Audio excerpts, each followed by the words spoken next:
In the winter of 1943, the German High Command looked at the American Army in North Africa and saw amateurs. At Kasserine Pass, an entire American corps had been broken in a matter of days, and the verdict in Berlin was the same as the verdict in London. The Americans could not fight. But there was one specific man in the American officer corps whom the Germans would come to fear above every other Allied commander: George Smith Patton, Jr., the soldier his own men called Old Blood and Guts. He never commanded an army group. He was censured, relieved, and sidelined more than once.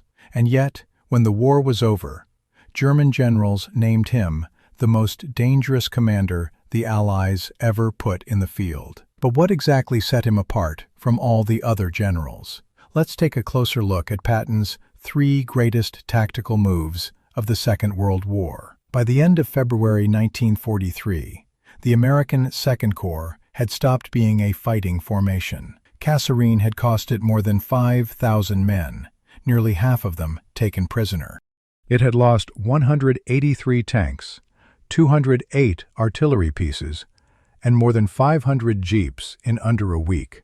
The Corps still existed on paper. In the field, it was a crowd of shaken men holding a line in southern Tunisia. On the 6th of March, 1943, Patton arrived to take command. He did not begin with a tactical plan. He began with neckties. Mess halls closed at 7:30 in the morning and stayed closed. Helmets were to be worn strapped. Leggings were to be worn in the desert heat. And every man out of uniform was fined $25, half a month's pay for a private. Omar Bradley, then his deputy, understood exactly what the neckties were for. Every time a soldier knotted one, Bradley wrote, he was reminded that the days before Kasserine had ended. The Germans noticed none of this. Rommel had flown out of Africa on the 9th of March, and his successor, von Arnim, inherited his contempt for American troops along with his command. Field Marshal Kesselring wanted the Americans pushed back out of the eastern dorsals, and he expected it to be quick. The 10th Panzer Division drew the job. 6,000 men, roughly 50 serviceable tanks, assault guns, and a screen of tank destroyers aimed straight down the Gafsa road at an infantry division that had never yet held against armor. Patton read the ground first. The road ran east out of El Guettar into a long, open valley walled by ridges. The 1st Infantry Division laid dense minefields across the mouth of it. Behind them, the tank destroyer battalions were dug in on the reverse slope of Kadab Ridge, invisible from the valley floor. With the artillery registered in advance on the open ground the panzers would have to cross. Nothing waited in the open. Everything waited behind the crest. At 6 o'clock in the morning, on the 23rd of March, 1943, the 10th Panzer came down the valley in formation. A second American collapse in 5 weeks would have finished the American Army as an independent force in the Mediterranean, and every officer on that ridge knew it. The panzers reached the minefield and halted to clear it.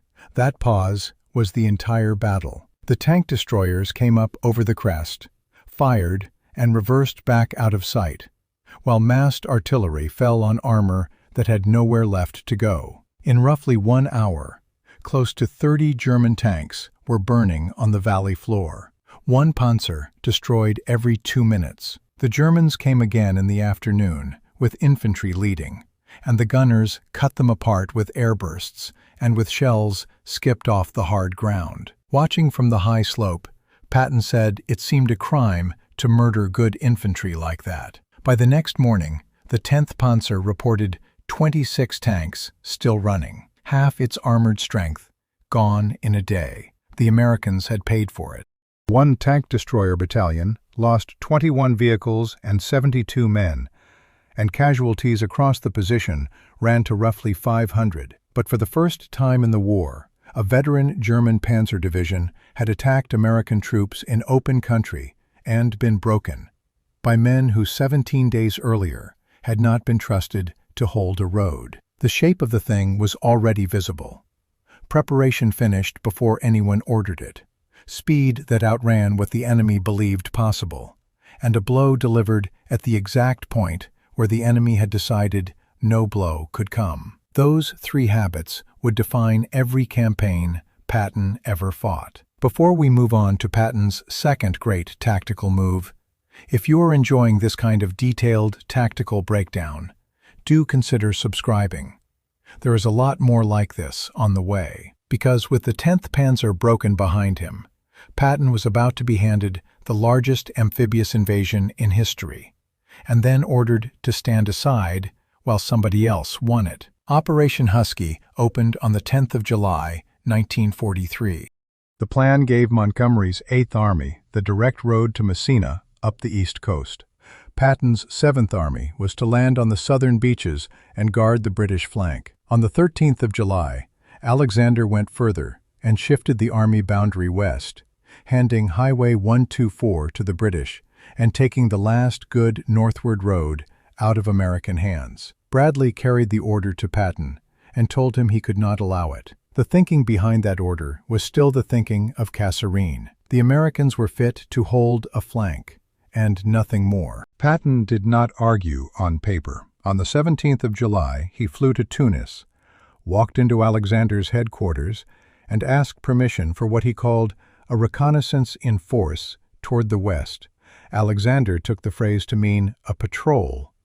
Patton took it to mean an army. He built a provisional corps around the 2nd Armored Division, the 3rd Infantry Division, and the 82nd Airborne, and handed it to his deputy, Jeffrey Keyes. It moved on the 19th of July. When Alexander grasped what was happening and signaled Patton to stop, Patton's chief of staff, Hobart Gay, reported the message garbled and requested a repeat. He went on requesting repeats until Palermo had fallen. Sicily's second city was in American hands on the 22nd of July. The Provisional Corps had covered roughly 100 miles in 72 hours and swept up some 19,000 prisoners. Then Patton turned east and made it a race. The north coast was the worst ground in Sicily. The Caroni Mountains came down to the sea in ridge after ridge, each one a natural fortress, each one held by the rear guard of the 29th Panzer Grenadier Division, blowing the coast road behind it. Attacking straight into that would have cost a division and taken a month, so Patton refused to attack it straight.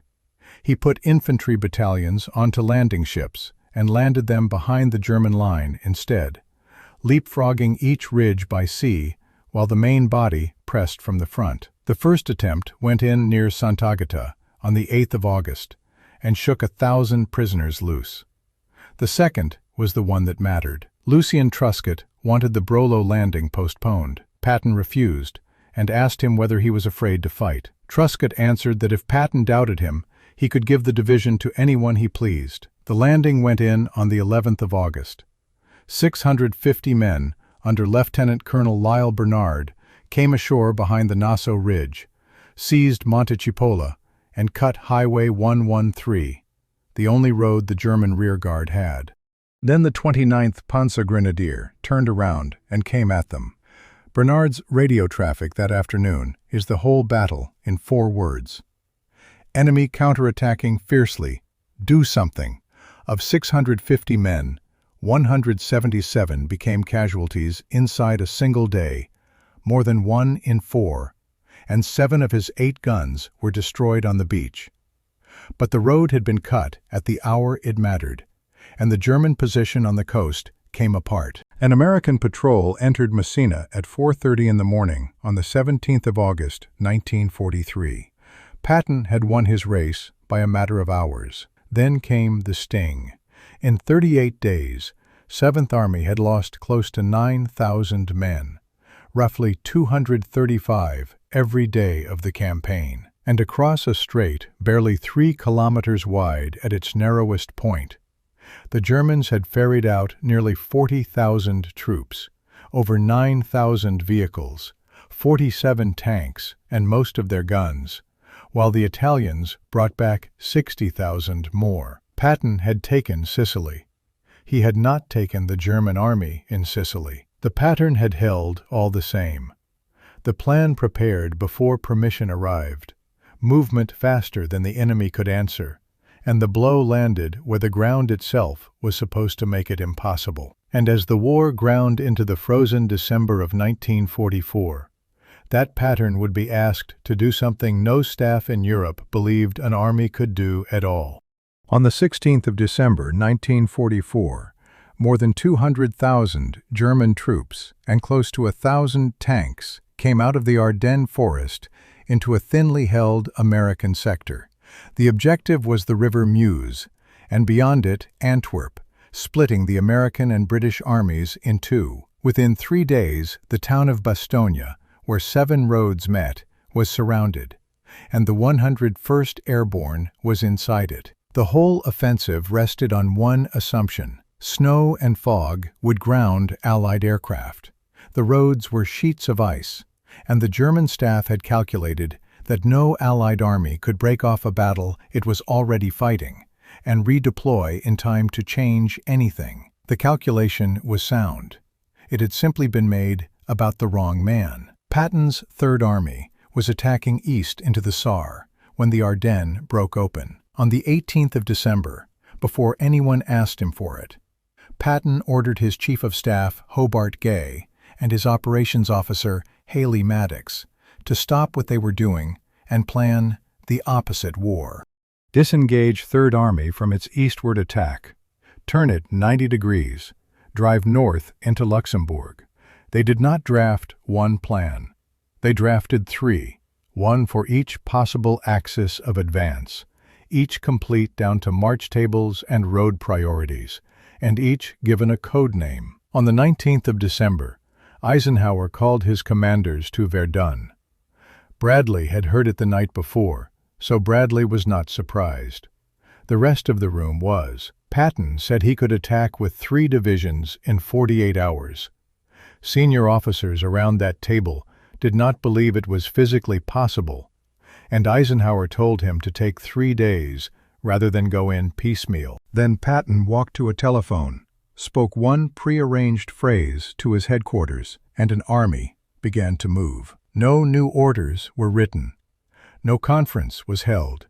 The staff work had been done 36 hours earlier, and a single sentence released it. What followed was the largest and fastest redeployment of the war in Europe. More than 133,000 vehicles were rerouted. 63,000 tons of supplies were shifted in 5 days. 57 tons of maps went out to units that had been fighting on entirely different sheets that morning, and roughly 20,000 miles of signal wire were laid to keep the thing talking to itself. When the attack opened, 108 battalions of artillery, 1,296 guns were behind it. Patton spent those days in an open jeep in freezing weather, working traffic at icy crossroads himself, and pushing stuck trucks out of the ruts alongside the men who drove them.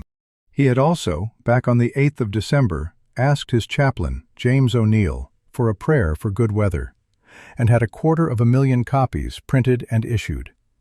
On the 23rd of December, the skies over the Ardennes cleared, and the fighter bombers came out. Patton said the chaplain had done some potent praying and pinned a bronze star on him. Inside Bastogne, on the 22nd of December, a German party came forward under a white flag and demanded surrender. Brigadier General Anthony McAuliffe answered with a single word: nuts. His own officers had to explain to the Germans that it meant, go to hell. The attack jumped off at 6 o'clock that same morning.